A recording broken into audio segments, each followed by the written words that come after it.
ಓಂ ಶಂಕರಂ ಶಂಕರಾಚಾರ್ಯಂ ಕೇಶವಂ ಬಾದರಾಯಣಂ ಸೂತ್ರಭಾಷ್ಯಕೃತೌ ವಂದೇ ಭಗವಂತೌ ಪುನಃ ಪುನಃ ಭಗವಂತೌ ಪುನಃ ಪುನಃ.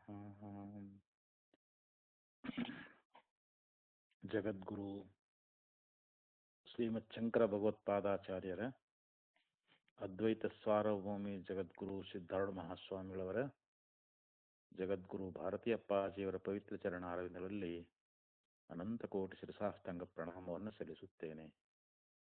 ಶ್ರವಣಾಕೃತ ತಮ್ಮೆಲ್ಲರಿಗೂ ಅನೇಕ ಶರಣಾರ್ಥಿಗಳು. ಬ್ರಹ್ಮಸೂತ್ರ 2ನೇ ಅಧ್ಯಾಯ 1ನೇ ಪಾದ 12ನೇ ಅಧಿಕರಣದಲ್ಲಿ 36ನೇ ಸೂತ್ರ ಉಪಪದ್ಯತೆ ಚ ಉಪಲಭ್ಯತೆ ಚ ಅಂತ. ಕಥಂ ಪುನರವಗಮ್ಯತೆ ಅನಾದಿರೇಶಃ ಸಂಸಾರ ಇತಿ. ಇಲ್ಲಿ ಪೂರ್ವಪಕ್ಷಿ ಒಂದು ಪ್ರಶ್ನೆಯನ್ನ ಮಾಡ್ತಾ ಇದ್ದಾನೆ. ಈ ಸಂಸಾರ ಅನ್ನುವಂತಹದ್ದು ಇದು ಅನಾದಿ ಅಂತ ನೀವು ಹೇಳ್ತಾ ಇದ್ದೀರಿ. ಸಂಸಾರ ಅನಾದಿ ಹಿ ಏಷಃ ಕಥಂ ಪುನರವಗಮ್ಯತೆ ಅಂತ. ಅನಾದಿ ಅಂದ್ರೆ ಯಾವುದಕ್ಕೆ ಆದಿ ಇಲ್ಲವೋ ಅದಕ್ಕೆ ಅನಾದಿ ಅಂತ ಕರೀತಾರೆ. ಯಾವುದಕ್ಕೆ ಉತ್ಪತ್ತಿ ಅನ್ನುವಂತಹದ್ದಿಲ್ಲವೋ ಅದು ಅನಾದಿ ಅಂತ. ಉತ್ಪತ್ತಿ ಉಳ್ಳದ್ದು ಆದಿ ಅಂತ ಹೇಳಿಸ್ಕೊಳ್ತದೆ. ಯಾವುದು ಉತ್ಪತ್ತಿ ಆಗಿರ್ತದೋ ಅದು ನಾಶ ಉಳ್ಳದ್ದು. ಸಂಸಾರವು ಕೂಡ ಅನಾದಿ. ಅದು ಇದು ಅನಂತ ಆಗ್ತದೇನೋ ಅಂತಂದ್ರೆ ಇಲ್ಲ, ಯಾಕಂದ್ರೆ ಜ್ಞಾನದಿಂದ ಬಾಧಿತಗೊಳ್ತದೆ ಇದು. ಇದಕ್ಕೆ ನಾಶ, ಅದು ಸಂಸಾರ ನಮ್ಮ ಬ್ರಹ್ಮಜ್ಞಾನದಿಂದ ನಾಶ ಆಗ್ತದೆ. ಇದು ಅನಾದಿ ಅಂತ ಒಪ್ಕೊಳ್ತೀವಿ, ಆದ್ರೆ ಅನಂತ ಅಂತ ಒಪ್ಪಂಗಿಲ್ಲ ನಾವು ಅದನ್ನು. ಅದಕ್ಕಂತಾರೆ ಅವರು ಕಥಂ ಪುನರಹ ಅವಗಮ್ಯತೆ ಅನಾದಿರೇವ ಸಂಸಾರ ಇತಿ. ಸಂಸಾರ ಅನ್ನುವಂತಹದ್ದು ಅನಾದಿ ಅನ್ನುವಂತಹದ್ದು ಇದು ನಿಮಗೆ ಹೇಗೆ ಗುರ್ತಾಗ್ತದ, ಹೆಂಗ್ ತಿಳಿತದ ಅಂತ ಹೇಳಿ ಪ್ರಶ್ನೆ. ಅದಕ್ಕೆ ಉತ್ತರ ಕೊಡ್ತಾ ಇದ್ದಾರೆ. ಅತ ಉತ್ತರಂ ಪಠತಿ. ಇದಕ್ಕ ಉತ್ತರ ಏನಪ್ಪಾ ಅಂತಂದ್ರೆ ಉಪಪದ್ಯತೆ ಚ ಉಪಲಭ್ಯತೆ ಚ. ಇಲ್ಲಿ ಸೂತ್ರವನ್ನು ತೆಗೆದುಕೊಳ್ತಾ ಇದ್ದಾರೆ. ಉಪಪದ್ಯತೆ ಅಂತಂದ್ರ ಅದು ಹೊಂದುಗಡೆ ಆಗ್ತದ ಅಂತ. ಅದು ಸಂಸಾರ ಅನಾದಿ ಅನ್ನೋದು ಅದು ಹೊಂದುಗಡೆ ಆಗ್ತೈತಿ. ಉಪಪದ್ಯತೆ ಚ ಉಪಲಭ್ಯತೆ ಚ. ಮತ್ತು ಅದಕ್ಕ ಶ್ರುತಿಗಳು ಕೂಡ ಅದಾವು ಅಂತ. ಸಂಸಾರ ಅನ್ನುವಂತಹದ್ದು ಅನಾದಿ ಅನ್ಲಿಕ್ಕೆ ಅನೇಕ ಶ್ರುತಿ ಪ್ರಮಾಣಗಳು ಕೂಡ ನಮಗ ದೊರಕ್ತಾ ಇದ್ದಾವೆ. ಉಪಪದ್ಯತೆ ಚ ಸಂಸಾರಸ್ಯ ಅನಾದಿತ್ವಂ. ಈ ಸಂಸಾರ ಅನ್ನುವಂತಹದ್ದು ಅನಾದಿ ಅನ್ನೋದ್ರ ಬಗ್ಗೆ ಇದು ಹೊಂದುಗಡೆ ಆಗ್ತದ, ಇದು ಅದು ಯುಕ್ತವೇ ಆಗ್ತೈತಿ ಅಂತ.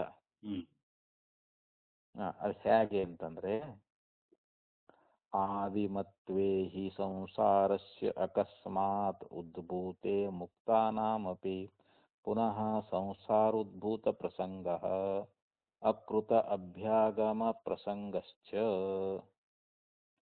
ಆದಿಮತ್ವೇ ಹಿ ಸಂಸಾರಸ್ಯ. ಈ ಸಂಸಾರಕ್ಕೆ ಒಂದು ವೇಳೆ ನಾವು ಆದಿಯನ್ನ ಹೇಳಿದ್ದಾದ್ರೆ, ಆದಿ ಅಂದ್ರೆ ಏನು? ಉತ್ಪತ್ತಿ ಅಂತ.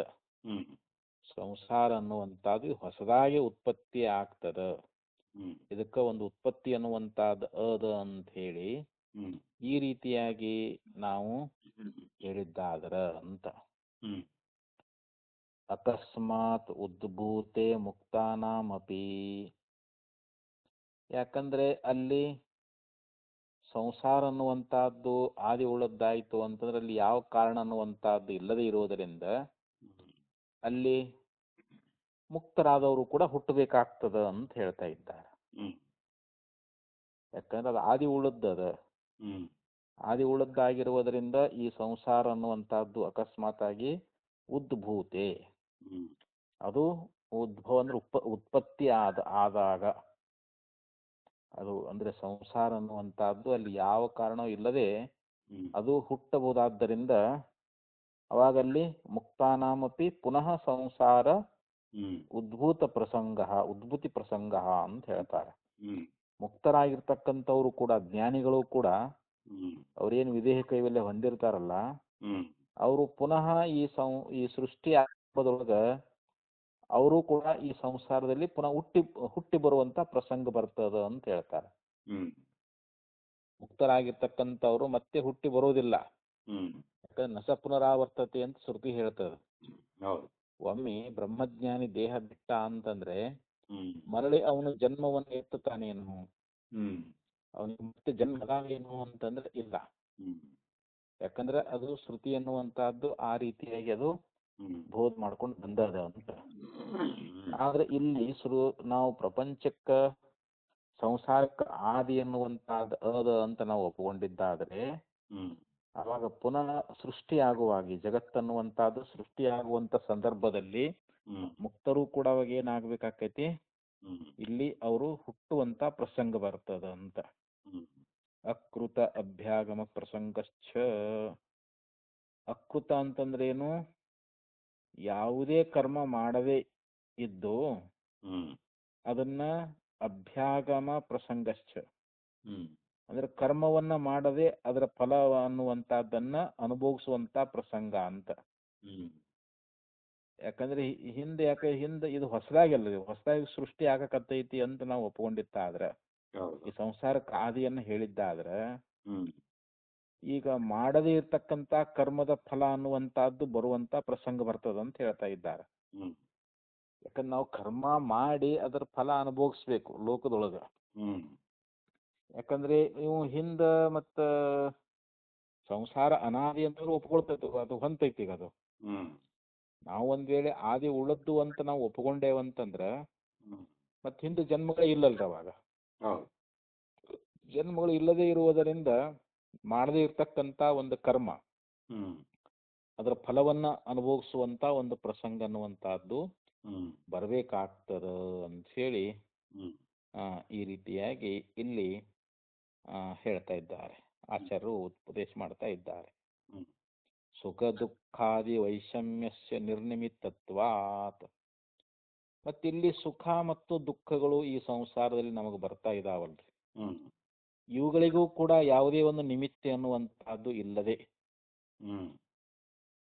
ಯಾಕಂದ್ರೆ ಇಲ್ಲಿ ಸುಖ ದುಃಖಾದಿಗಳು ಉಂಟಾಗಬೇಕು ಅಂತಂದ್ರೆ ಅಲ್ಲಿ ನಾವು ಏನಾದರೂ ಪುಣ್ಯ ಪಾಪ ಕರ್ಮ ಮಾಡಿರ್ಬೇಕಲ್ರಿ. ಈಗ ಯಾಕಂದ್ರೆ ಇದು ಹೊಸದಾಗಿ ಸೃಷ್ಟಿ ಅಂದ ಬಳಕ ಹಿಂದಂತೂ ಜನ್ಮ ಇಲ್ಲ, ಹಿಂದಂತೂ ಕರ್ಮ ಮಾಡಿಲ್ಲ.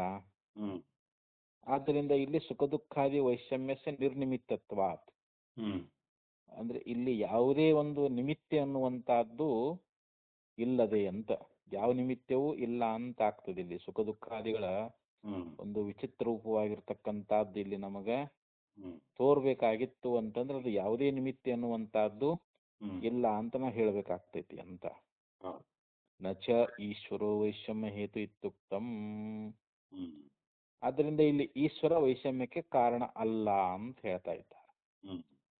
ಈಶ್ವರ ಇಲ್ಲಿ ವೈಷಮ್ಯ ಅಂತಂದ್ರೆ ಏನು? ಈ ನಾನಾ ವಿಧವಾಗಿ ತೋರ್ತಕ್ಕಂಥ ಪ್ರಪಂಚ ಇದು. ಒಬ್ರು ಸುಖಿ, ಒಬ್ರು ದುಃಖಿ, ಒಬ್ರು ಹುಟ್ಟತಾರ, ಒಬ್ರು ಸಾಯ್ತಾರ. ಮತ್ತೆ ಇದು ಪ್ರಪಂಚ ಇದು ಬೇರೆ ಬೇರೆಯಾಗಿ ತಾರತಮ್ಯದಿಂದ ತೋರ್ತದಲ್ರಿ.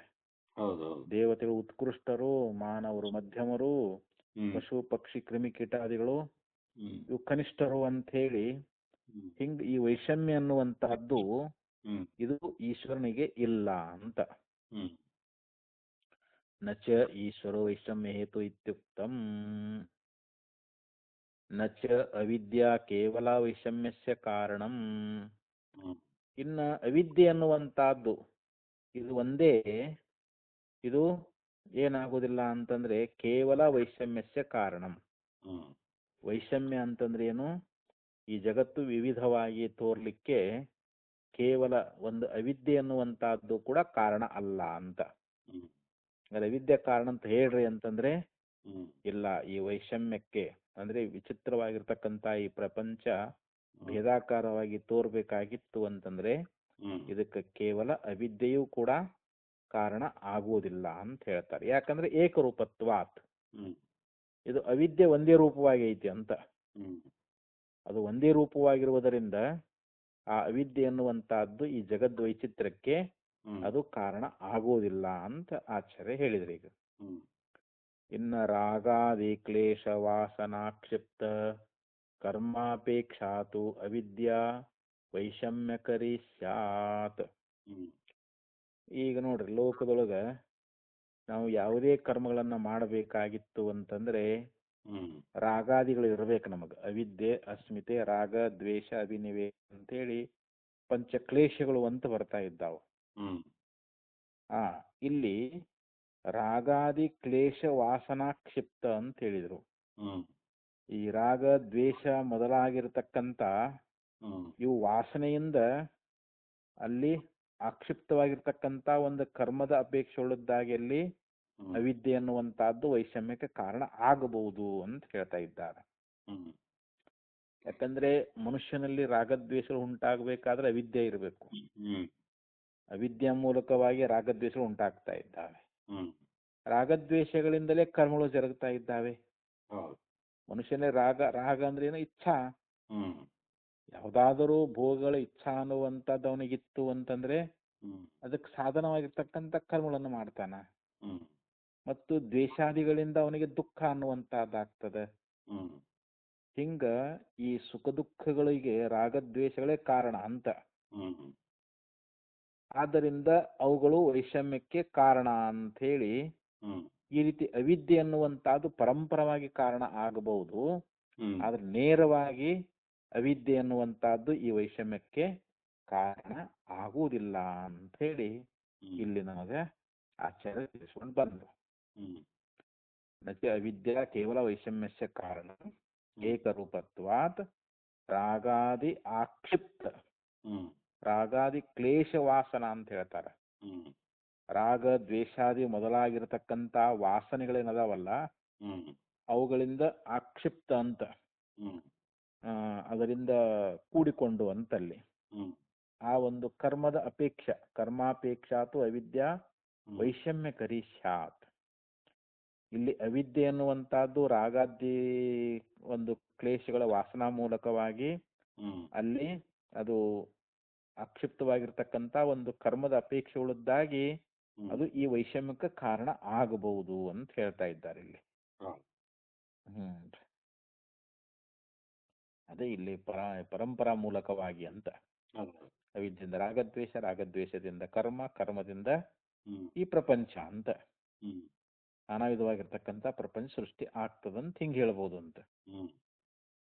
ಅವಾಗ ಏನಾಗ್ತೈತಿ ಅಂತಂದ್ರೆ ನಚ ಕರ್ಮ ಅಂತರೇಣ ಶರೀರಂ ಸಂಭವತಿ ನಚ ಶರೀರಮಂತರೇಣ ಕರ್ಮ ಸಂಭವತಿ ಇತಿ ಇತರೇತರ ಆಶ್ರಯತ್ವ ಪ್ರಸಂಗ. ಆ ರೀತಿಯಾಗಿ ನಾವು ಹೇಳಿದ್ದಾಗ ಆ ಕರ್ಮ ಅನ್ನುವಂತಹದ್ದು ಇಲ್ಲದ ನಚ ಕರ್ಮ ಅಂತರೇಣ, ಕರ್ಮ ಅಂತರೇಣ ಕರ್ಮ ಇಲ್ಲದೆ ಅಂತ, ಶರೀರಂ ನ ಸಂಭವತಿ ಅಂತ. ಕರ್ಮವೇ ಇಲ್ಲ ಅಂತಂದ ಮೇಲೆ ಶರೀರ ಸೃಷ್ಟಿ ಆಕೈತಿ? ಶರೀರ ಸೃಷ್ಟಿ ಆಗಬೇಕು ಅಂತಂದ್ರೆ ಕರ್ಮ ಬೇಕಲ್ರಿ. ಇವಾಗ ಕರ್ಮದಿಂದಲೇ ನಮಗೆ ಶರೀರಾದಿಗಳ ಸೃಷ್ಟಿ ಅನ್ನುವಂತಹದ್ದಾಗ್ತದೆ. ಇದನ್ನ ನಾವೆಲ್ಲರೂ ಒಪ್ಕೊಳ್ತೇವಲ್ರಿ. ಆ ಬಳಕ ನಚ ಶರೀರಮಂತರಿನ ಕರ್ಮ ಸಂಭವತಿ. ಈಗ ಶರೀರವೇ ಇಲ್ಲ ಅಂತಂದ್ರೆ ಕರ್ಮ ಹೆಂಗ್ ಸಂಭವಿಸ್ತದ ನೋಡ್ರಿ. ಕರ್ಮ ಇಲ್ಲದೆ ಶರೀರ ಹುಟ್ಟುವುದಿಲ್ಲ, ಶರೀರ ಇಲ್ಲದೆ ಕರ್ಮ ಅನ್ನುವಂಥದ್ದು ಸಂಭವಿಸುವುದಿಲ್ಲ ನೋಡಿ. ಇಲ್ಲಿ ಎರಡು ರೀತಿ ಅಂತ ಇಲ್ಲಿ. ಆದ್ರಿಂದ ಇಲ್ಲಿ ಅನ್ಯೋನ್ಯಾಶ್ರಯತ್ವ ಅನ್ನುವಂಥದ್ದು ಬರ್ತದ ಅಂತ ಹೇಳ್ತಾ ಇದ್ದಾರೆ. ನಚ ಅನ್ನ ಶರೀರವಂತ ಕರ್ಮ ಸಂಭವತಿ ಇತರೇತರ ಆಶ್ರಯತ್ವ ಪ್ರಸಂಗ. ಇತರೇತರ ಅಂದ್ರೆ ಅನ್ಯೋನ್ಯಾಶ್ರಯ ಅಂತ ಇಲ್ಲಿ ಬರುವಂತಹದ್ದಾಗ್ತದ ಅಂತ ಹೇಳಿ ಇಲ್ಲಿ ಹೇಳಿದ್ರು. ಇತರೇತ ಅನಾದಿತ್ವೇತು ಬೀಜಾಂಕುರನ್ಯಾಯೇನ ಉಪಪತ್ತೇಃ ನ ಕಶ್ಚಿತ್ ದೋಷೋ ಭವತಿ. ಆದ್ರೆ ನಾವು ಈ ಸಂಸಾರ ಅನಾದಿ ಅಂತ ನಾವು ಒಪ್ಪಿಕೊಂಡೇವಂತಂದ್ರೆ ಅಲ್ಲಿ ಬೀಜಾಂಕುರ ನ್ಯಾಯದಂತೆ ಅಂತ. ಇಲ್ಲಿ ಒಂದು ಮರ ಬೆಳಿಬೇಕಾಗಿತ್ತು, ಅದಕ್ಕೆ ಕಾರಣ ಯಾವುದು? ಬೀಜ. ಬೀಜಕ್ಕೆ ಕಾರಣ ಯಾವುದು? ಮರ. ಆ ಮರಕ್ಕೆ ಕಾರಣ ಯಾವುದು? ಅದು ಬೀಜ. ಹಿಂಗ ಅದು ಅನಾದಿ. ಅದು ಮೊದಲನೇ ಬೀಜ ಯಾವುದು ಅಥವಾ ಮೊದಲನೇ ಯಾವುದೇ ಒಂದು ಬೀಜ ಬರಬೇಕಾಗಿತ್ತು ಅದಕ್ಕೊಂದು ಮರ ಬೇಕಲ್ಲ. ಮರ ಇಲ್ಲದ ತಾನೇ ಬೀಜ ಹೆಂಗ್ ಹುಡ್ತೈತ್ರಿ ಅದು? ಮತ್ತು ಆ ಮರ ಹುಟ್ಟಬೇಕಾದ್ರೆ ಅದಕ್ಕೊಂದು ಬೀಜ ಬೇಕಲ್ರಿ ಅದು. ಹೌದು ಹೌದು. ಅದಕ್ಕೆ ಇದು ಒಟ್ಟು ಅದು ಅದು ಅದಕ್ಕೆ ಅನಾದಿ ಅಂತ.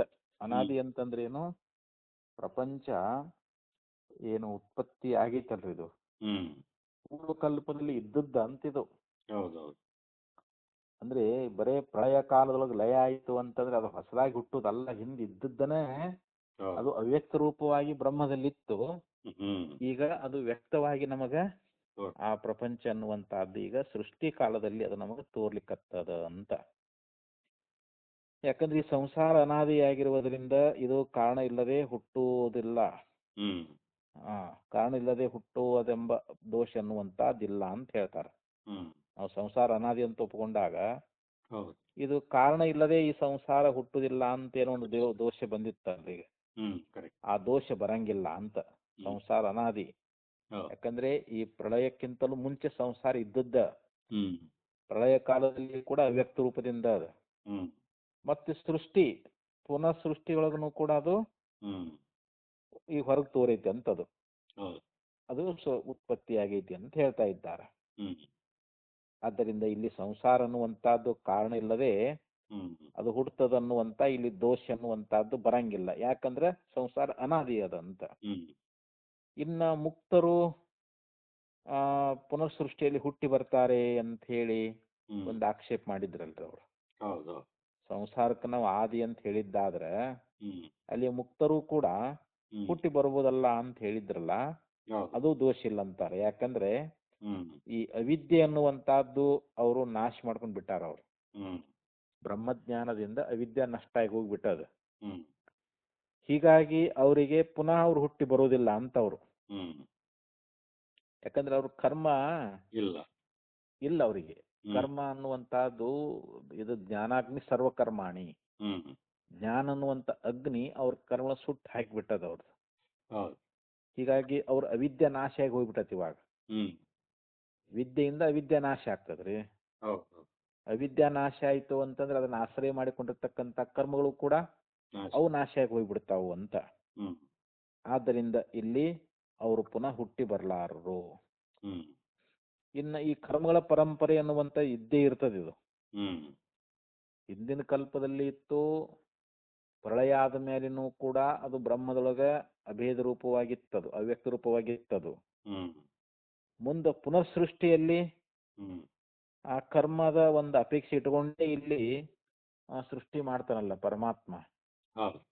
ಆದ್ರಿಂದ ಇಲ್ಲಿ ಅಕೃತ ಅಭ್ಯಾಗಮ ದೋಷ ಅನ್ನುವಂತಹದ್ದಿಲ್ಲ. ಕರ್ಮದ ಪರಂಪರೆ ಐತೆ ಅಂತದು. ಹಿಂದಿನ ಎಷ್ಟೋ ಕಲ್ಪಗಳಲ್ಲಿ ಕರ್ಮ ಮಾಡಿದ್ದ ಐತೆ ಅಂತ ಹೇಳ್ತಾರ ಅವರು. ಇನ್ನ ಈ ಸುಖ ದುಃಖ ವೈಚಿತ್ರ್ಯಕ್ಕೆ ಕಾರಣ ಎಂಬುದು ಇಲ್ಲ ಅಂತ. ಯಾಕಂದ್ರೆ ಇಲ್ಲಿ ನಮ್ಗ ಹಿಂದ ಎಷ್ಟೋ ಶರೀರಗಳದಾವ, ಅವು ಮುಂದಿನ ಶರೀರವನ್ನ ಕೊಡ್ಲಿಕ್ಕೆ ಆ ಕರ್ಮಕ್ಕೆ ಅವು ಆಶ್ರಯ ಆಗಿದಾವಂತ. ನಮಗ ಇನ್ನು ಮುಂದೆ ಜನ್ಮಗಳು ಬರ್ತಾವಲ್ರಿ. ಈಗ ಆ ಮುಂದಿನ ಜನ್ಮಗಳು ಬರ್ಬೇಕಾಗಿತ್ತು ಅಂದ್ರೆ ನಾವು ಈ ಜನ್ಮದಲ್ಲಿ ಕರ್ಮ ಮಾಡ್ಬೇಕಲ್ರಿ. ಈಗ ಆ ಕರ್ಮಕ್ಕೆ ಆಶ್ರಯ ಯಾವುದು ಅಂತಂದ್ರೆ ಈಗಿನ ಜನ್ಮಗಳು ಅಂತೀವು ನಾವು. ಈ ಶರೀರಗಳಲ್ಲಿ ಇದ್ದುಕೊಂಡು ನಾವ್ ಏನ್ ಕರ್ಮ ಮಾಡ್ತೇವಲ್ರಿ, ಈ ಕರ್ಮಗಳು ಮುಂದಿನ ಜನ್ಮಕ್ಕೆ ಕಾರಣ ಆಗ್ತಾವಂತೀವು. ಮುಂದೆ ನಮಗ್ ದೇಹಾದಿಗಳು ಬರ್ತಾ ಇದ್ದಾವಲ್ಲ, ಆ ದೇಹಾದಿಗಳಿಗೆ ಕಾರಣ ಯಾವುದು ಅಂತಂದ್ರೆ ಈ ಜನ್ಮದಲ್ಲಿ ಮಾಡಿರ್ತಕ್ಕಂತ ಕರ್ಮಗಳು ಅಂತ. ಇವು ಶರೀರವನ್ನ ಆಶ್ರಯ ಮಾಡ್ಕೊಂಡದಾವು. ಆದ್ರಿಂದ ಇಲ್ಲಿ ಅನ್ಯೋನ್ಯಾಶ್ರಯ ದೋಷ ಅನ್ನುವಂತಹದ್ದು ಇಲ್ಲ ಅಂತ ಹೇಳಿದ್ರು. ಈ ಅನಾದಿತ್ವ ಅನ್ನುವಂತಹದ್ದು ಅದು ವ್ಯಾವಹಾರಿಕವಾಗಿರುವುದರಿಂದ ಅದು ವಿದ್ಯೆಯಿಂದ ಸಂಸಾರ ಬಂಧ ಅನ್ನುವಂತಹದ್ದು ನಾಶವಾಗಬಹುದಾಗಿದೆ ಅಂತ ಇಲ್ಲಿ. ಈ ಅನಾದಿತ್ವ ಅನ್ನುವಂತ ಇದು ವ್ಯಾವಹಾರಿಕ ಅಂತ ಹೇಳ್ತಾರ ಅವರು. ಪಾರಮಾರ್ಥಿಕವಾಗಿ ಅನಾದಿ ಅಂತ ಸಂಸಾರಕ್ಕೆ ನಾವು ಹೇಳೋದಿಲ್ಲ, ಅದು ವ್ಯವಹಾರ ದೃಷ್ಟಿಯಿಂದ ಹೇಳ್ಕೊಂಡು ಬಂದಿದ್ದೀವಿ. ಆದ್ರಿಂದ ಅದು ವಿದ್ಯೆಯಿಂದ ಆ ಸಂಸಾರ ಬಂಧ ನಿವೃತ್ತಿಯಾಗಿ ಹೋಗ್ಬಿಡ್ತದೆ, ನಾಶ ಆಗಿ ಹೋಗ್ಬಿಡ್ತೈತಿ ಅಂತ. ವಿದ್ಯೆ ಅಂದ್ರೆ ಜೀವ ಬ್ರಹ್ಮರ ಏಕತ್ವ ಜ್ಞಾನದಿಂದ ಅಲ್ಲಿ ಸಂಸಾರ ಬಂಧ ಅನ್ನುವಂತಹದ್ದು ನಾಶ ಆಗಿ ಹೋಗುವಂತಹದ್ದಾಗ್ತದ ಅಂತ. ಅದಕ್ಕೆ ನ ಕಶ್ಚಿತ್ ದೋಷೋ ಭವತಿ, ಇಲ್ಲಿ ಯಾವುದೇ ದೋಷ ಅನ್ನುವಂತಹದ್ದಿಲ್ಲ ಅಂತ ಹೇಳಿ ಹೇಳ್ಕೊಂಡು ಬಂದ್ರು. ಉಪಲಭ್ಯತೆ ಚ ಸಂಸಾರಸ್ಯ ಅನಾದಿತ್ವಂ ಶ್ರುತಿ ಸ್ಮೃತ್ಯೋಹೋ. ಇನ್ನ ಈ ಸಂಸಾರ ಅನಾದಿ ಅನ್ಲಿಕ್ಕೆ ಶ್ರುತಿ ಮತ್ತು ಸ್ಮೃತಿಗಳು ನಮಗೆ ಲಭ್ಯದಾವು ಅಂತ ಹೇಳ್ತಾರೆ ಇವಾಗ. ನಮ್ಮ ಶ್ರುತಿ ಸ್ಮೃತಿಗಳಲ್ಲಿ ಸಂಸಾರ ಅನಾದಿ ಎನ್ನುವುದನ್ನು ಬೋಧ ಮಾಡ್ತಾ ಇದ್ದಾವೆ ಅಂತ. ನಾವು ಶ್ರುತಿ ಸ್ಮೃತಿಗಳಲ್ಲಿ ನಾವು ನೋಡ್ತಾ ಇದ್ದೀವಿ, ನಮ್ಗೆ ಕಾಣಿಸ್ತಾ ಇದಾವು ಏನಂತ, ಸಂಸಾರ ಅನಾದಿ ಅಂತ. ಅದಕ್ಕೆ ಶ್ರುತವು ತಾವತ್, ಶ್ರುತಿಯಲ್ಲಿ ಏನ್ ಹೇಳಿದ್ದಾರೆ ಅಂತಂದ್ರೆ, ಅನೇನ ಜೀವೇನಾತ್ಮನ ಅನುಪ್ರವಿಶ್ಯ ನಾಮ ರೂಪ ವ್ಯಾಕರವಾಣಿ ಅಂದ್ರೆ ಛಾಂದೋಗ್ಯೋಪನಿಷತ್ತಿನಲ್ಲಿ ಈ ಒಂದು ಶ್ರುತಿ ಅನ್ನುವಂತಹದ್ದು ಅಂದ್ರೆ ಇಲ್ಲಿ ಪರಮಾತ್ಮನೇ ಜೀವ ರೂಪದಿಂದ ಈ ಶರೀರದೊಳಗೆ ಪ್ರವೇಶ ಆಗಿದ್ದಾನೆ ಅಂತ. ಈ ಜೀವನನ್ನುವಂತ ಆತ್ಮನಿಂದ ಈ ಸೃಷ್ಟಿಯ ಒಂದು ಪ್ರಾರಂಭದೊಳಗ ಅಲ್ಲಿ ಶಾರೀರಾತ್ಮ, ಶಾರೀರ ಅಂತಂದ್ರೆ ಯಾರು, ಇತಿ ಸರ್ಗ ಪ್ರಮುಖೆ ಶಾರೀರಂ ಆತ್ಮಾನಂ, ಶರೀರೇ ಭವ ಶಾರೀರ ಅಂತ. ನಮ್ಮ ಶರೀರದಲ್ಲಿ ಇರೋವನ್ ಯಾರ್ರಿ, ಜೀವ ಅಂತ. ಅವನನ್ನ ಆತ್ಮ ಶಬ್ದದಿಂದ ಹೇಳಿದಾರೆ ಅಲ್ಲಿ. ಆ ಶಾರೀರಂ ಆತ್ಮಾನಂ ಜೀವ ಶಬ್ದೇನ ಪ್ರಾಣಧಾರ ನಿಮಿತ್ತೇನ ಅಭಿಲಪನ್. ಯಾಕಂದ್ರೆ ಇಲ್ಲಿ ಒಂದು ಪ್ರಾಣ ಧಾರಣೆ ಆಗ್ಬೇಕಲ್ರಿ ಇವಾಗ. ನಮ್ಮ ಪ್ರಾಣ ಧರಿಸುವಿಕೆ, ಇಲ್ಲಿ ಶರೀರ ಪ್ರಾಣವನ್ನು ಧರಿಸ್ಯಾನಿಲ್ರಿ ಅವನು. ಸೃಷ್ಟಿ ಆರಂಭದೊಳಗ ಈ ಶಾರೀರಾತ್ಮನನ್ನ ಪ್ರಾಣ ಧಾರಣ ಅನ್ನುವಂತ ಒಂದು ನಿಮಿತ್ತ ಉಳ್ಳುವಂತ ಇಲ್ಲಿ ಜೀವ ಶಬ್ದದಿಂದ ಹೇಳಿದ್ದಾರಂತ. ಅಲ್ಲಿ ಜೀವನ ಶಬ್ದದಿಂದ ಹೇಳಿದ್ದರಿಂದ ಅಲ್ಲಿ ಸಂಸಾರ ಅನಾದಿ ಅನ್ನುವಂತಹದ್ದು ನಮಗೆ ಹೇಳ್ದಂಗ ಆಯ್ತು ಅಂತ ಹೇಳ್ತಾರ ಅವರು. ಆತ್ಮಾನಂ ಜೀವ ಶಬ್ದೇನ ಪ್ರಾಣಧರ ನಿಮಿತ್ತೇನ ಅಭಿಲಪನ್ ಅನಾದಿ ಸಂಸಾರ ಇತಿ ದರ್ಶಯತಿ. ಇಲ್ಲಿ ಸಂಸಾರ ಅನ್ನುವಂತಹದ್ದು ಅನಾದಿ ಅಂತ ಯಾಕೆ ಹೇಳಿದ್ರು ಅಂತಂದ್ರೆ, ಈ ಪ್ರಾಣಧಾರ ನಿಮಿತ್ತವಾಗಿರ್ತಕ್ಕಂತ ಈ ಆತ್ಮನನ್ನ ಜೀವ ಶಬ್ದದಿಂದ ಅಲ್ಲಿ ಶ್ರುತಿಯೊಳಗೆ ಹೇಳ್ಕೊಂಡು ಬಂದಿದ್ದಾರೆ ಅಂತ ಹೇಳಿ ಅನೇನ ಜೀವನಾತ್ಮನ ನಾಮರೂಪ ಪ್ರವೇಶ ಅಂತ ಹೇಳಿದ್ರಲ್ರಿ. ಅನೇನ ಜೀವೇನ ಆತ್ಮನ ಅಂತೇಳಿ ಶ್ರುತಿ ಅನ್ನುವಂಥದ್ದು ಹಿಂಗ ನಮಗೆ ಉಪದೇಶ ಮಾಡ್ಕೊಂಡು ಬಂತಿವಾಗ. ಇನ್ನ ಮತ್ತೆ ಹೇಳ್ತಾರೆ, ಆದಿಮತ್ವೇತು ಪ್ರಾಕ್ ಅನವಧಾರಿತ ಪ್ರಾಣ ಸನ್ ಕಥಂ ಪ್ರಾಣಧಾರ ನಿಮಿತ್ತೇನ ಜೀವ ಶಬ್ದೇನ ಸರ್ಗ ಪ್ರಮುಖೆ ಅಭಿಲಪ್ಪೇತ. ಇಲ್ಲಿ ಇನ್ನೂ ಒಂದು ಮಾತನ್ನ ಹೇಳ್ತಾ ಇದ್ದಾರೆ ಅವರು. ಯಾಕಂದ್ರೆ ಪ್ರಾಣವನ್ನ ಧರಿಸ್ತಕ್ಕಂತ ಒಂದು ಕಾರಣದಿಂದ ಇಲ್ಲಿ ಹೇಳುವುದು ಸರಿಯಲ್ಲ ಅಂತಂದ್ರ ಅವರು. ಯಾಕೆ ಅಂತಂದ್ರೆ ಇಲ್ಲಿ ಪ್ರಾಣಧಾರಣ ಶ್ರುತಿಯೊಳಗ ಬಂದೈತಿ ಇವಾಗ. ಯಾಕಂದ್ರೆ ಪ್ರಾಣಧಾರಣ ಅನ್ನುವಂತ ಒಂದು ನಿಮಿತ್ತವನ್ನು ಇಟ್ಕೊಂಡು ಅಲ್ಲಿ ಜೀವ ಶಬ್ದದಿಂದ ಹೇಳಿರುವಂತ ಅದಿ ಸಂಸಾರ ಅನಾದಿ ಅಂತ ಹೇಳ್ಕೊಂಡು ಬಂದದ್ದಾಗೈತಿ. ಯಾವುದು ಆದಿ ಉಳಿದದೋ ಅನ್ನುವಂತ ಪಕ್ಷದಲ್ಲಿ ಆದ್ರೆ ಅಲ್ಲಿ ಮೊದಲೇ ಪ್ರಾಣಧಾರಣ ಇರುವುದನ್ನ ನಾವು ನಿಶ್ಚಯಿಸಿಲ್ಲವಾದ್ದರಿಂದ ಇಲ್ಲಿ ಪ್ರಾಣಧಾರಣ ಅನ್ನುವಂತ ನಿಮಿತ್ತ ಉಳ್ಳಂತ ಜೀವ ಶಬ್ದದಿಂದ ಸೃಷ್ಟಿಯ ಪ್ರಾರಂಭದಲ್ಲಿ ಅದನ್ನ ಹೆಂಗ ತಾನೇ ಹೇಳಕ್ ಬರ್ತದ ಅಂತ ಇಲ್ಲಿ ಒಂದು ಆಕ್ಷೇಪ ಮಾಡ್ತಾ ಇದ್ದಾರೆ. ಇತಿ ಸರ್ಗ ಪ್ರಮುಖೆ ಶಾರೀರಂ ಆತ್ಮಾನಂ ಅಂತ ಆಯ್ತ್ರೆ ಇದು. ಆದಿಮತ್ವೇತು ಪ್ರಾಕ್, ಆದಿಮತ್ವೇ ಅಂತಂದ್ರೆ ಇಲ್ಲಿ ಆದಿ ಉಳ್ಳುದ್ದು ಅಂತ, ಉತ್ಪತ್ತಿ ಉಳ್ಳುದ್ದು ಅಂತ. ಆದಿಮತ್ವೇ ತು ಪ್ರಾಕ್ ಅಂತಂದ್ರೆ ಏನು, ಪೂರ್ವದಲ್ಲಿ ಅಂತ. ಪ್ರಾಕ್ ಅಂತಂದ್ರೆ ಮೊದಲು ಅಂತ. ಅದು ಆದಿ ಉಳ್ಳದ್ದು ಅನ್ನುವಂತ ಒಂದು ಪಕ್ಷದಲ್ಲಿ ಪ್ರಾಕ್ ಅನವಧಾರಿತ ಪ್ರಾಣ, ಅಲ್ಲಿ ಪ್ರಾಣ ಇರುವುದನ್ನ ನಾವು ನಿಶ್ಚಯಿಸಿಲ್ಲ. ಯಾಕಂದ್ರೆ ಇಲ್ಲಿ ಸೃಷ್ಟಿ ಆರಂಭದೊಳಗ ನಾವು ಸೃಷ್ಟಿ ಒಂದು ಆದಿ ಉಳ್ಳದ್ದು ಅಂತ ನಾವು ಹಿಂಗ ಒಂದ್ ವೇಳೆ ಹೇಳಿದ್ದಾದ್ರೆ ಅಲ್ಲಿ ಆ ಸೃಷ್ಟಿ ಆಗೋಕ್ಕಿಂತ ಪೂರ್ವದಲ್ಲಿ ಅನವಧಾರಿತ ಪ್ರಾಣ ಸನ್ ಅಂತ ಹೇಳಿದ್ರು. ಅಲ್ಲಿ ಪ್ರಾಣ ಇರುವುದನ್ನ ಅಲ್ಲಿ ನಿಶ್ಚಯಿಸಿಲ್ಲ ಅಂತ. ಆದ್ದರಿಂದ ಇಲ್ಲಿ ಸನ್ ಕಥಂ ಪ್ರಾಣಧಾರ ನಿಮಿತ್ತೇನ ಜೀವ ಶಬ್ದೇನ ಸರ್ಗ ಪ್ರಮುಖೆ ಅಭಿಲಪ್ಪೇತ. ಆದ್ರೆ ಅಲ್ಲಿ ಪ್ರಾಣಧಾರಣ ಅನ್ನುವಂತ ನಿಮಿತ್ತ ಉಳ್ಳಂತಹ ಜೀವ ಶಬ್ದದಿಂದ ಆ ಸೃಷ್ಟಿ ಆರಂಭದಲ್ಲಿ ನೀವು ಹೆಂಗ್ ತಾನೇ ಹೇಳ್ತಾ ಇದ್ದೀರಿ ಅಂತ ಈ ರೀತಿ ಒಂದು ಪ್ರಶ್ನೆ ಅನ್ನುವಂತಹದನ್ನ ಮಾಡ್ತಾ ಇದ್ದಾನೆ. ನಚ ಧಾರ ಇಷ್ಯತಿ ಇತ್ಯತಃ ಅಭಿಲಪ್ಪೇತ.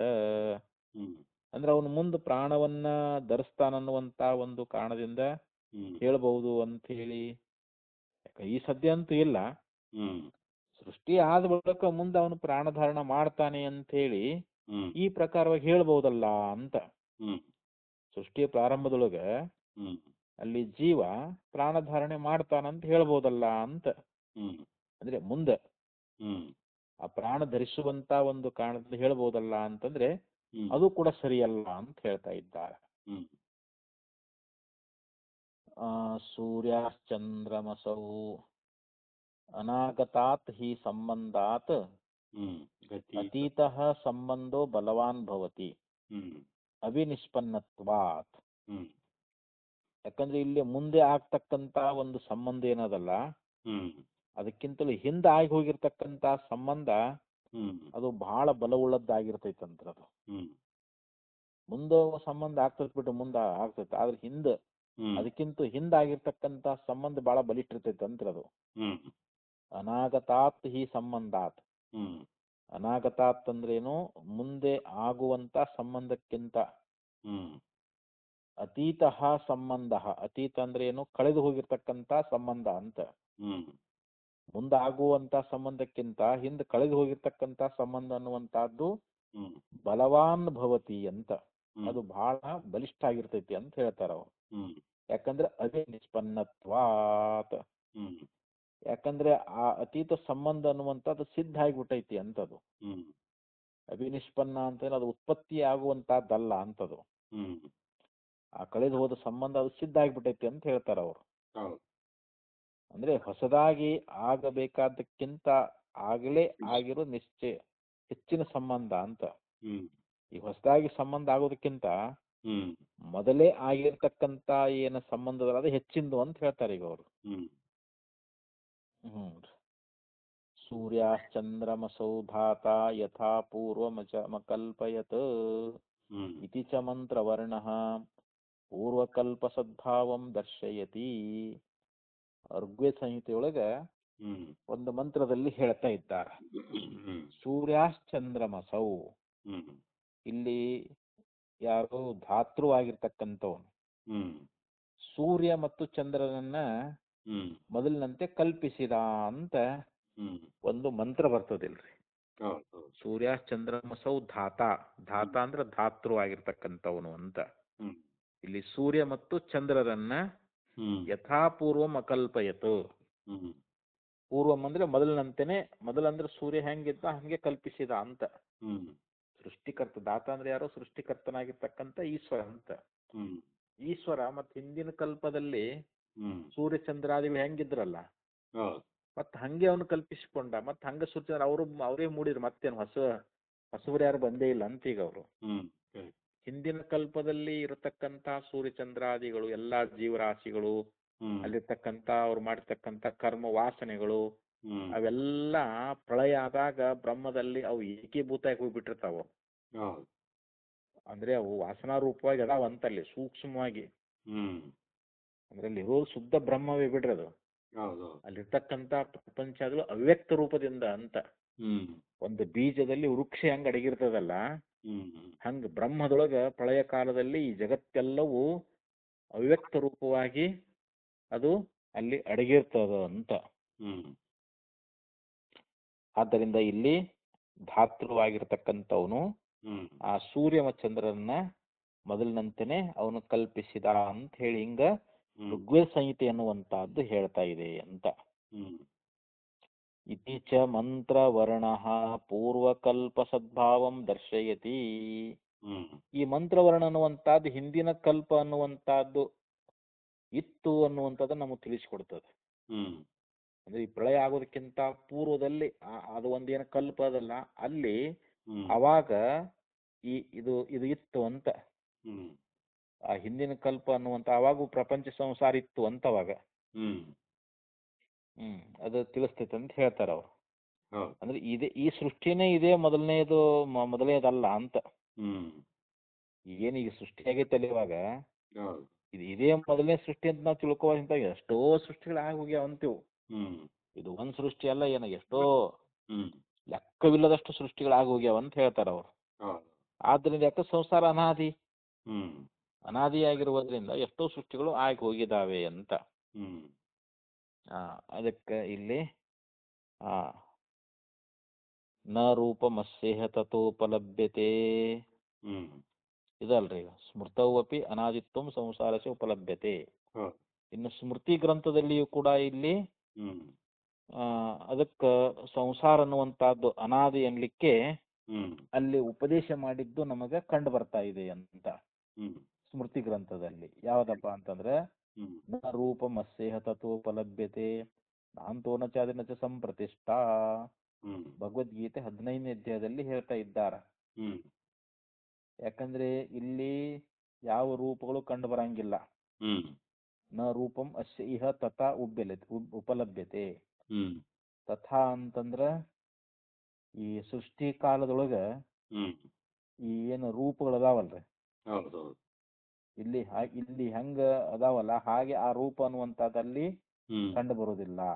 ಹ್ಮ್ ಮತ್ತು ನಾಂತಹ ನ ಆದಿರ್ನ ಚ ಸಂಪ್ರತಿಷ್ಠಾ. ಹ್ಮ್ ಇಲ್ಲಿ ಅಂತವಾದರೂ ಇಲ್ಲ, ಹ್ಮ್ ಆದಿಯೂ ಇಲ್ಲ, ಸ್ಥಿತಿನೂ ಕೂಡ ಕಂಡು ಬರುವುದಿಲ್ಲ ಅಂತ ಹೇಳ್ತಾರೆ ಅವರು. ಹ್ಮ್ ಇದು ಭಗವದ್ಗೀತೆ ಹೇಳ್ತಕ್ಕಂಥ ಶ್ರುತಿ. ನ ಅಂತಹ ನಚ ಆದಿರ್ ನಚ ಸಂಪ್ರತಿಷ್ಠಾ.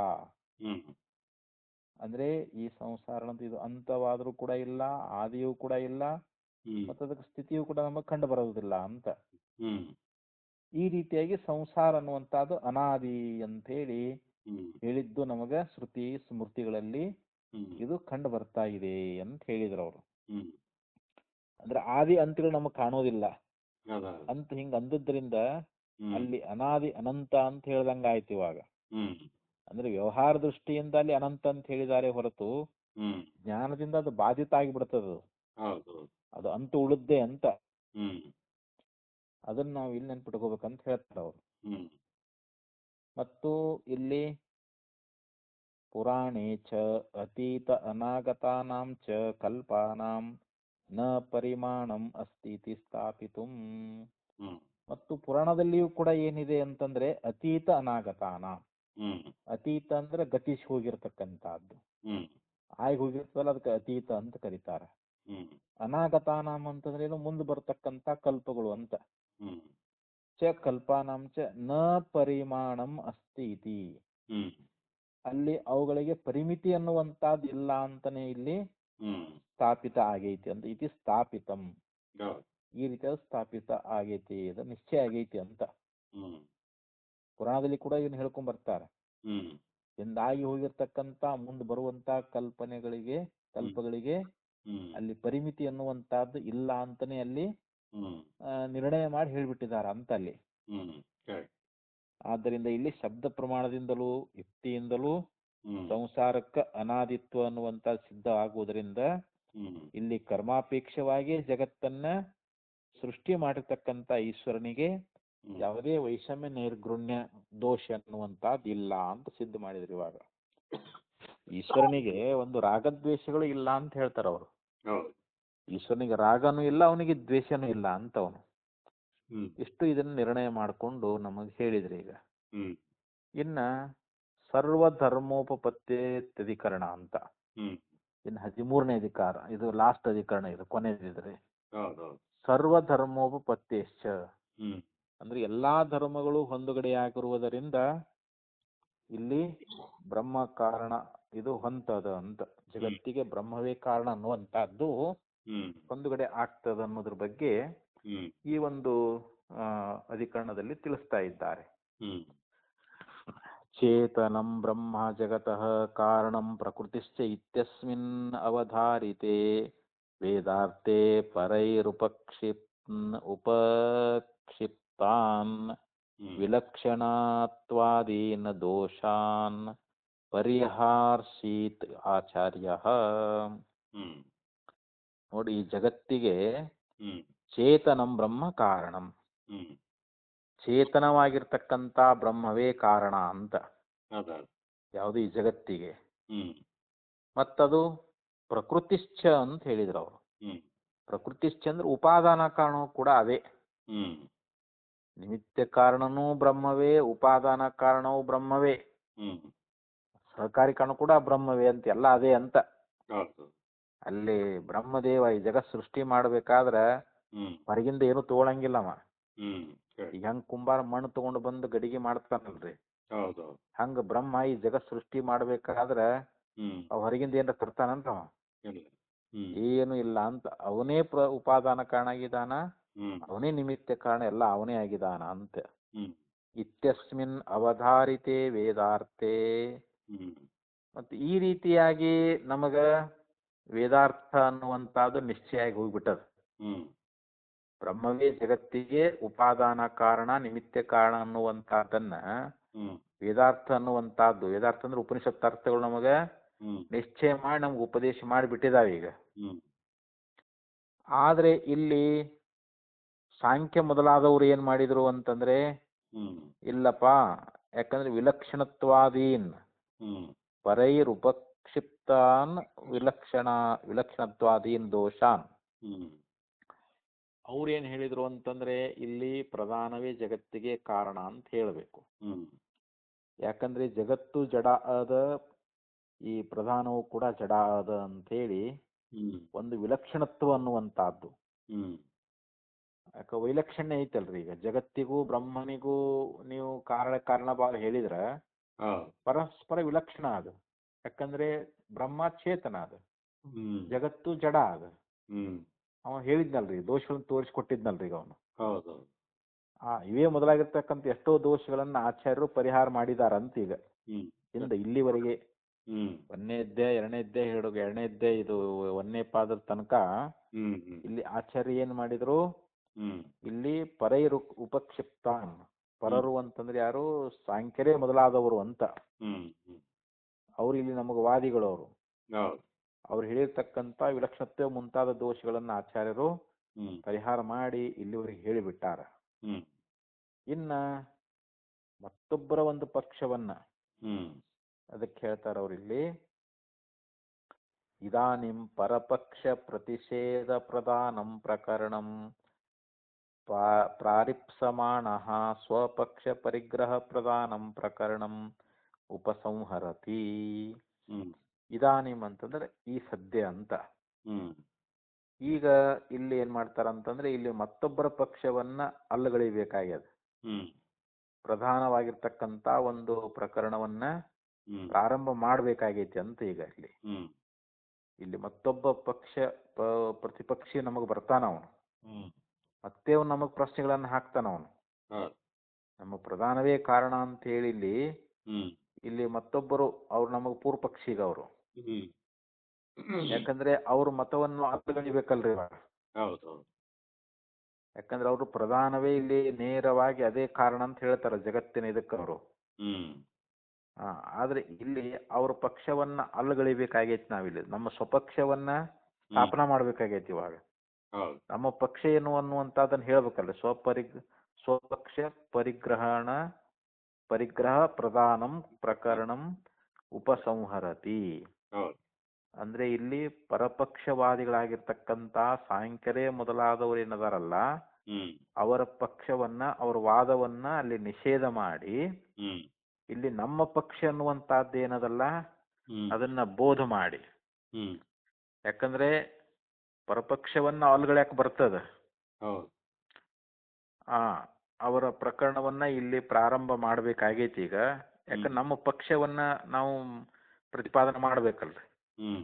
ಯಾಕಂದ್ರೆ ನಮ್ಮ ಪಕ್ಷ ಇದು ದೋಷ ಉಳದ್ದಲ್ಲ. ಹ್ಮ್. ಸಾಂಖ್ಯಾದಿ ಮತವಾದಿಗಳು ಹೇಳ್ತಕ್ಕಂಥ ತತ್ವಗಳೇನದಾವು ಅವು ದೋಷ ಉಳಿದದಾವ ಅಂತವು. ಹೌದು. ಆದ್ದರಿಂದ ಇಲ್ಲಿ ನಮ್ಮ ಪಕ್ಷವನ್ನೇ ಸ್ವೀಕಾರ ಮಾಡಬೇಕು ಅಂತ. ಹ್ಮ್. ಈ ರೀತಿಯಾಗಿ ಪ್ರಧಾನವಾಗಿರ್ತಕ್ಕಂಥ ಈ ಪ್ರಕರಣವನ್ನ ಇಲ್ಲಿ ಉಪಸಂಹಾರ ಮಾಡ್ತಾ ಇದ್ದಾರ ಅಂತ. ಹ್ಮ್. ಅಂತ ಶ್ರೇಷ್ಠವಾಗಿರ್ತಕ್ಕಂಥ ಒಂದು ವಿಚಾರವನ್ನ, ಈ ಒಂದು ಪ್ರಕರಣ ಅನ್ನುವಂತಹದ್ದನ್ನ ಇಲ್ಲಿ ಉಪಸಂಹಾರ ಮಾಡ್ತಾ ಇದ್ದಾರೆ ಅಂತ ಹೇಳಿ ಇಲ್ಲಿ ನಮಗ ಆಚಾರ್ಯ ಭಾಷ್ಯದಲ್ಲಿ ಹೇಳಿದರು. ಸ್ವಪಕ್ಷ ಪರಿಗ್ರಹ ಪ್ರಧಾನಂ ಪ್ರಕರಣಂ ಉಪಸಂಹರತಿ. ಯಸ್ಮಾತ್ ಅಸ್ಮಿನ್ ಬ್ರಹ್ಮಣಿ ಕಾರಣೆ ಪರಿಗೃಹ್ಯಮಾಣೆ ಪ್ರದರ್ಶಿತೇನ ಪ್ರಕಾರೇಣ ಸರ್ವೇ ಕಾರಣಧರ್ಮಾಃ ಉಪಪದ್ಯಂತೆ. ಸರ್ವಜ್ಞಂ ಸರ್ವಶಕ್ತಿ ಮಹಾಮಾಯಂ ಚ ಬ್ರಹ್ಮ ಇತಿ. ತಸ್ಮಾತ್ ಅನತಿಶಂಕನೀಯಂ ಔಪನಿಷದಂ ದರ್ಶನಂ. ಯಸ್ಮಾತ್ ಯಾಕಂದ್ರೆ ಅಸ್ಮಿನ್ ಬ್ರಹ್ಮಣಿ ಕಾರಣೆ, ಹ್ಮ್ ಇಲ್ಲಿ ಬ್ರಹ್ಮ ಅನ್ನುವಂತಹದ್ದು ಕಾರಣ ಅಂತ ನಾವು ಇಟ್ಕೊಂಡಿದ್ದಾದ್ರೆ, ಹ್ಮ್ ಬ್ರಹ್ಮವೇ ಇಲ್ಲಿ ಜಗತ್ತಿಗೆ ಈ ಸಂಸಾರ ಕಾರಣ ಅಂತ ನಾವು ಇಟ್ಕೊಂಡಾದ್ರೆ, ಹ್ಮ್ ನಾವು ಇಲ್ಲಿವರೆಗೆ ಏನು ಅವರು ಉಪದೇಶ ಮಾಡ್ಕೊಂಡು ಬಂದ್ರಲ್ರಿ, ಹೌದು ಆ ಇಲ್ಲಿವರೆಗೆ ನಮ್ಗ ಈ ತತ್ವದ ಬಗ್ಗೆ ಎಲ್ಲ ತೋರಿಸ್ಕೊಂಡು ಬಂದಾರ, ಉಪದೇಶ ಮಾಡ್ಕೊಂಡು ಬಂದಿದಾರ ಅಂತ.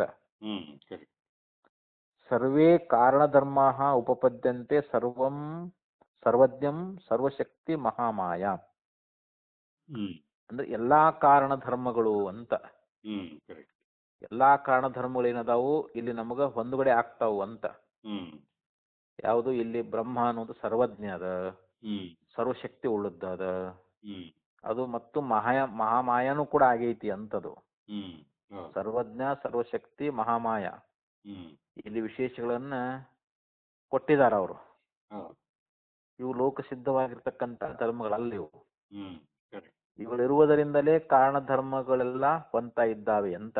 ಹ್ಮ್ ಕಾರಣ ಧರ್ಮಗಳು ಹೊಂದಬೇಕಾಗಿತ್ತು ಅಂದ್ರೆ ಅವ ಪರಮಾತ್ಮ ಸರ್ವಜ್ಞ ಸರ್ವಶಕ್ತಿ ಹ್ಮ್ ಮಹಾಮಾಯ ಆಗಿರ್ಬೇಕು ಅಂತ. ಹೌದು ಹಾ ಅಂದ್ರೆ ಹಂಗಿದ್ರೆ ಮಾತ್ರ ಇಲ್ಲಿ ಕಾರಣ ಧರ್ಮಗಳೆಲ್ಲ ಹೊಂದ್ತಾ ಇದ್ದಾವೆ ಅಂತ ಅಭಿಪ್ರಾಯ ಇಲ್ಲಿ. ಹೌದು ಯಾಕಂದ್ರೆ ಅವಿದ್ಯಾ ಕಲ್ಪಿತ ನಾಮ ರೂಪಗಳನ್ನುವಂತ ಒಂದು ಮಾಯಿಂದಲೇ ಬ್ರಹ್ಮವು ಜಗತ್ ಕಾರಣ ಆಗೈತಿ ಅಂತ ಹೇಳಿ ಇದು ಸಿದ್ಧಾಂತ ಅಂತ ಹೇಳ್ತಾರ ಅವರು. ಹ್ಮ್ ಅವಿದ್ಯಾ ಕಲ್ಪಿತ ನಾಮರೂಪ ನೋಡಿ, ಇವು ನಾಮರೂಪ ಜಗತ್ತಿನ ನಾಮರೂಪಗಳದಾವಲ್ರಿ, ಇವೆಲ್ಲ ಅವಿದ್ಯಾ ಕಲ್ಪಿತ ಅಂತ. ಹೌದು ಇವೆಲ್ಲವೂ ಅಜ್ಞಾನ ಕಲ್ಪಿತವಾಗಿದ್ದಾವೆ ಅಂತ. ಹ್ಮ್ ಆದ್ರಿಂದ ಇಲ್ಲಿ ಮಾಯಿಂದಲೇ ಬ್ರಹ್ಮ ಅನ್ನುವಂಥ ಜಗತ್ತಿಗೆ ಕಾರಣ ಅಂತ ತಿಳಿಸ್ಕೊಳ್ತದಂತ. ಹ್ಮ್ ಕೇವಲ ನಿರ್ಗುಣ ಬ್ರಹ್ಮ ಅನ್ನುವಂಥ ಜಗತ್ತಿಗೆ ಕಾರಣ ಆಗೋದಿಲ್ಲ, ಹ್ಮ್ ಕೇವಲ ಮಾಯೇನೂ ಕೂಡ ಜಗತ್ತಿಗೆ ಕಾರಣ ಆಗೋದಿಲ್ಲ. ಹೌದು ಇಲ್ಲಿ ಸಗುಣ ಈಶ್ವರ ಏನದಾನಲ್ರಿ, ಹ್ಮ್ ಮಾಯೆಯಲ್ಲಿ ಪ್ರತಿಫಲಿತನಾಗಿರ್ತಕ್ಕಂಥ ಶುದ್ಧ ಚೈತನ್ಯದ ಪ್ರತಿಫಲನವೇ ಅಲ್ಲಿ ಹ್ಮ್ ಆ ಪ್ರತಿಬಿಂಬವೇ ಅಲ್ಲಿ ಶಿವ ಅಂತ ಅನಿಸ್ಕೊಂಡಾನ. ಅಲ್ಲಿ ಹ್ಮ್ ಮಾಯಾ ಉಪಾದಿಯಲ್ಲಿ ತೋರಿತಕ್ಕಂಥ ಶುದ್ಧ ಬ್ರಹ್ಮದ ಚೈತನ್ಯ ಹ್ಮ್ ಪಡೆದು ತೋರಿ ಅಲ್ಲಿ ಈಶ್ವರ ಅಂತ ಅನಿಸ್ಕೊಂಡ. ಹ್ಮ್ ಅವಿದ್ಯೆಯಲ್ಲಿ ಪ್ರತಿಫಲಿಸಿ ಜೀವ ಅಂತ ಅನಿಸ್ಕೊಂಡ ಅಂತ ಇಲ್ಲಿ. ಹೌದು ಆದ್ದರಿಂದ ಇಲ್ಲಿ ಕಾರ್ಯಕಾರಣ ಧರ್ಮಗಳು ಹೊಂದ್ತಾ ಇದ್ದಾವೆ ಅಂತ. ಹ್ಮ್ ಯಾಕಂದ್ರೆ ಬ್ರಹ್ಮ ಸರ್ವಜ್ಞ ಸರ್ವಶಕ್ತಿ ಉಳ್ಳದ್ದು ಮತ್ತು ಮಹಾಮಾಯ ಹ್ಮ್ ಆಗೈತಿ. ಆದ್ದರಿಂದ ಇಲ್ಲಿ ಕಾರಣ ಧರ್ಮಗಳು ಹೊಂದುವುದರಿಂದ ಹ್ಮ್ ಇಲ್ಲಿ ಉಪನಿಷತ್ ದರ್ಶನ, ಹ್ಮ್ ಉಪನಿಷತ್ ದರ್ಶನ ಅಂತಂದ್ರೆ ಏನು, ಉಪನಿಷತ್ತಲ್ಲಿ ಪ್ರತಿಪಾದಿತವಾಗಿರ್ತಕ್ಕಂಥ ಧರ್ಮ ಅಂತ. ಹೌದು ಸರ್ವಶಕ್ತಿ ಮಹಾಮಾಯಾಂಚ ಬ್ರಹ್ಮ ಇತಿ ತಸ್ಮಾತ್ ಅನತಿಶಂಕನೀಯಂ ಔಪನಿಷದಂ ದರ್ಶನಂ. ಹ್ಮ್ ಯಾಕಂದ್ರೆ ನಮ್ಮ ಉಪನಿಷತ್ತುಗಳೇ ಪ್ರಮಾಣಗಳು. ಹೌದು ಆ ಉಪನಿಷತ್ತುಗಳಲ್ಲಿ ಯಾವ ತತ್ವವನ್ನು ಬೋಧ ಮಾಡ್ಯಾರ ಅದನ್ನ ನಾವೆಲ್ಲರೂ ಒಪ್ಕೊಳ್ತೇವಲ್ರಿ ಇವಾಗ. ಹ್ಮ್ ಅದಕ್ಕೆ ಆ ಔಪನಿಷತ್ ದರ್ಶನದ ವಿಷಯದೊಳಗೆ ಅಲ್ಲಿ ಯಾವ ಪ್ರಶ್ನೆಯನ್ನ ಮಾಡುವಾಗಿಲ್ಲ ಅಂತ. ಹ್ಮ್ ಹ್ಮ್ ಅಲ್ಲಿ ಯಾವ ಆಶಂಕೆಗೂ ಅವಕಾಶ ಇಲ್ಲ ಅಂತಾರ ಅವ್ರು. ಹೌದು ಯಾಕಂದ್ರೆ ಅದು ನಿರ್ದಿಷ್ಟವಾಗಿರ್ತಕ್ಕಂಥ ಒಂದು ಹ್ಮ್ ತತ್ವ ಅಂತ. ಉಪನಿಷತ್ ಪ್ರತಿಪಾದ್ಯವಾಗಿರ್ತಕ್ಕಂಥ ಏನ ಬೋಧ ಐತಲ್ಲ, ಹ್ಮ್ ಅದು ಅಲ್ಲಿ ಯಾವ ಶಂಕೆಗೂ ಅವಕಾಶ ಇಲ್ಲ. ಶಂಕೆ ಅಂದ್ರೆ ಸಂಶಯಗಳು ಅಂತ. ಅಲ್ಲಿ ಯಾವ ಸಂಶಯಗಳಿಗೂ ಕೂಡ ಅಲ್ಲಿ ಅವಕಾಶ ಅನ್ನುವಂತಹದ್ದಿಲ್ಲ ಅಂತ ಹೇಳಿ ಹೀಗೆ ಇಲ್ಲಿ ಆಚಾರ್ಯರು ಭಾಷ್ಯದಲ್ಲಿ ನಮಗ ತೋರಿಸ್ಕೊಂಡು ಬಂದ್ರು. ಸರ್ವಜ್ಞ ಯಸ್ಮಾತ್ ಅಸ್ಮಿನ್ ಬ್ರಹ್ಮಣಿ ಕಾರಣೆ ಪರಿಗೃಹ್ಯಮಾಣೆ ಪ್ರದರ್ಶಿತೇನ ಪ್ರಕಾರೇಣ ಸರ್ವೇ ಕಾರಣಧರ್ಮಾ ಉಪಪದ್ಯಂತೆ ಸರ್ವಜ್ಞಂ ಸರ್ವಶಕ್ತಿ ಮಹಾಮಾಯಾಂ ಚ ಬ್ರಹ್ಮ ಇತಿ ತಸ್ಮಾತ್ ಅನಾತಿಶಂಕನೀಯಂ ಔಪನಿಷದಂ ದರ್ಶನಂ ಇತಿ. ಆದ್ದರಿಂದ ಇಲ್ಲಿ ಉಪನಿಷತ್ ದರ್ಶನ ಅನ್ನುವಂತಹದ್ದು ಅದಕ್ಕೆ ಯಾವುದೇ ಒಂದು ಆಕ್ಷೇಪಕ್ಕ ಸಂಶಯಗಳಿಗೆ ಅಲ್ಲಿ ಅವಕಾಶವೇ ಇಲ್ಲದಿರುವುದರಿಂದ ಇಲ್ಲಿ ಉಪನಿಷತ್ ಪ್ರತಿಪಾದ್ಯವಾಗಿರ್ತಕ್ಕಂಥದ್ದೇನು, ಪರಮೇಶ್ವರನೇ ಈ ಜಗತ್ತಿಗೆ ಕಾರಣ ಅಂತ. ಈ ಸಂಸಾರಕ್ಕೆ ಅವನೇ ಕಾರಣದಾನಂತ. ಅವನು ಈ ಸಂಸಾರ ಇದು ಅನಾದಿ ಅದ ಅಂತ. ಇಷ್ಟು ವಿಷಯವನ್ನ ಈ 2ನೇ ಅಧ್ಯಾಯ 1ನೇ ಪಾದೊಳಗ ಇಲ್ಲಿ ಒಟ್ಟು 13 ಪ್ರಕರಣಗಳು ಅಧಿಕರಣಗಳು ಅಂತ.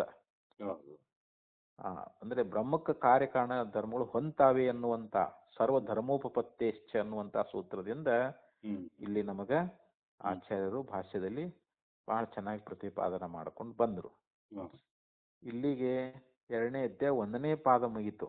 ಹೌದು. ಇತಿ ಶ್ರೀ ಗೋವಿಂದ ಭಗವತ್ಪಾದ ಪೂಜ್ಯ ಪಾದ ಶಿಷ್ಯ ಶ್ರೀ ಶಂಕರ ಭಗವತ್ಪಾದ ಕೃತೌ ಹ್ಮ್ ಶಾರೀರಿಕ ಮೀಮಾಂಸಾ ಭಾಷ್ಯೆ ದ್ವಿತೀಯಾಧ್ಯಾಯಸ್ಯ ಪ್ರಥಮ ಪಾದ ಸಮಾಪ್ತಃ. ಹ್ಮ್ ಇಲ್ಲಿ ಶಾರೀರಿಕ ಮೀಮಾಂಸಾ ಅಂತನೂ ಕರೀತಾರೆ ಇದಕ್ಕೆ, ಬ್ರಹ್ಮಸೂತ್ರಕ್ಕೆ. ಹೌದು. ಅದು ಶಂಕರ ಭಗವತ್ಪಾದಾಚಾರ್ಯರು ಬರೆದಿರ್ತಕ್ಕಂಥ ಒಂದು ಭಾಷ್ಯ. ಹ್ಮ್ ಯಾರು ಗೋವಿಂದ ಭಗವತ್ಪಾದರ ಶಿಷ್ಯರಿವರು, ಹೌದು. ಶಂಕರ ಭಗವತ್ಪಾದಾಚಾರ್ಯರು. ಹ್ಮ್ ಅವರು ಈ ಶಾರೀರಿಕ ಮೀಮಾಂಸಾ ಹ್ಮ್ ಇದಕ್ಕ ಈ ಭಾಷ್ಯಕ್ಕ ಇಲ್ಲಿ 2ನೇ ಅಧ್ಯಾಯ ಹ್ಮ್ 1ನೇ ಪಾದ ಅನ್ನುವಂತಹದ್ದನ್ನ ಇಲ್ಲಿ ಹ್ಮ್ ಮಂಗಲ ಮಾಡ್ತಾ ಇದ್ದಾರೆ ಅಂತ ಇಲ್ಲಿ ಹೇಳ್ಕೊಂಡು ಬಂದ್ರು. ಸರಿ. ಆದ್ದರಿಂದ ಇಲ್ಲಿ ಇಷ್ಟು ವಿಷಯ ಮುಗಿತ್ರಿ ಇವಾಗಿನ್ನ. ಹೌದೌದು. ಇನ್ನು ಮುಂದ ಇದನ್ನ ಹೇಳೋದಾರ. ಇನ್ನು ಮುಂದ ಹ್ಮ್ 2ನೇ ಅಧ್ಯಾಯ 2ನೇ ಪಾದ ಪ್ರಾರಂಭ ಮಾಡ್ತಾರ. ಹ್ಮ್ ಹ್ಮ್ ಅಲ್ಲಿಯೂ ಕೂಡ ಈ ಸಾಂಖ್ಯಾದಿ ಮತಗಳ ಬಗ್ಗೆ ಮತ್ತು ಖಂಡನ ಆಯ್ತದ. ಹ್ಮ್ ಹ್ಮ್ ಸರಿ. ಮತ್ತೆ ಪ್ರಶ್ನೆ ಮಾಡ್ತಾನೆ, ಏನ್ರಿ ಮತ್ತೆ ಎಂದು ಎಷ್ಟು ಸಲ ಖಂಡನ ಮಾಡ್ಕೊಂಡು ಬಂದಿರಿ, ಹ್ಮ್ ಮತ್ತೆ ಹೊಳ್ಳೊಳ್ಳಿ ಯಾಕೆ ಖಂಡನ ಮಾಡ್ತಾ ಇದ್ದೀರಿ ಅಂತ ಹ್ಮ್ ಅವನು ಆಕ್ಷೇಪ ಮಾಡ್ತಾನ. ಹೌದೌದು. ಆದ್ರೂ ಕೂಡ ಅದ್ರ ಬಗ್ಗೆ ಮತ್ತೆ ಉತ್ತರ ಕೊಡ್ತಾರ ಅವರು ಕರೆಕ್ಟ್ ಕರೆಕ್ಟ್. ಅನ್ನೋದ್ರ ಬಗ್ಗೆ ಮತ್ತೆ ಹೇಳ್ತಾರ. ಅದನ್ನ ಹ್ಮ್ ನೋಡೋಣ ನಾಳೆ ಬೆಳಿಗ್ಗೆ.